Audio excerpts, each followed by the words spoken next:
Alright, so your basic Wing Chun ideas is going to be based on the center line theory.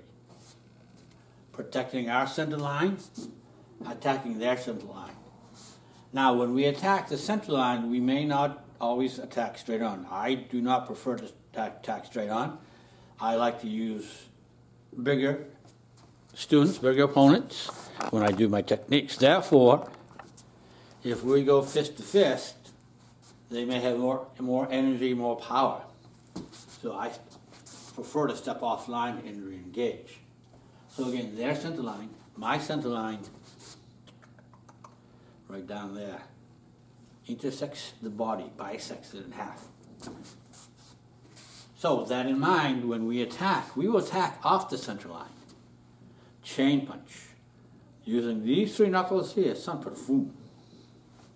Although it looks circular, it is actually a straight attack. Straight attack on center line, here. My fist will close to my chest. So it's basically punch over punch. Elbows tucked in nice and tight. This is your basic punch right here. Using it on TJ. Basic punches right here. I'll go here, flatter surface. And again, go for 3 count. Everybody says 3 counts the best. Yeah, this time, yeah, so. Now, one of the primary targets is going to be this point right here, the knockout point. And what you do with those punches, boom, it's not like boom and back. We're like 1, 2, 3, 4. And you start to get the head tilting back and you run through them. But again, you see I'm off his center line. My center line is going forward. I'm off his center line. All right, so that's a little bit about the pox out. Now, we're going to go over to the dummy and play a little on the dummy. So let's go to the dummy. All right, so now I'm on the dummy. I do my Wing Chun stance. My knees are concaved in, toes are pointed in. Knees have been about 135 degrees. So everything's about 135 degree bends. Roll the hips under. That's going to give you your best energy.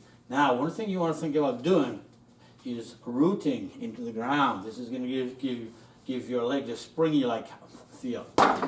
So I'm not punching with just the arm. I'm punching with the entire body.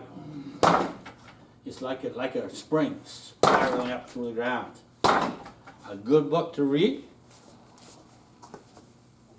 or at least a reference. You don't have to read the whole thing.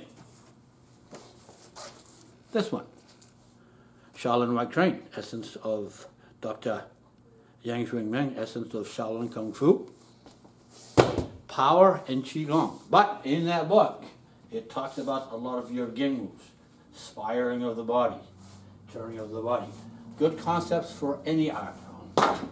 So again,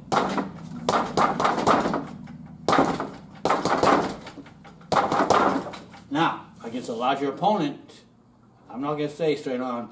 I'm going to use everything I have though. All right. So from here, we'll start to explore the pox out. Pox out. Same idea. You can go right at the center. You can train right off center line.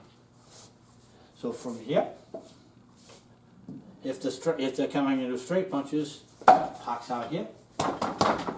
Now, one trick you want to do, you want to work on simultaneous pak and da. Pox out, tanda. So we want simultaneous block and strike. Here, right here.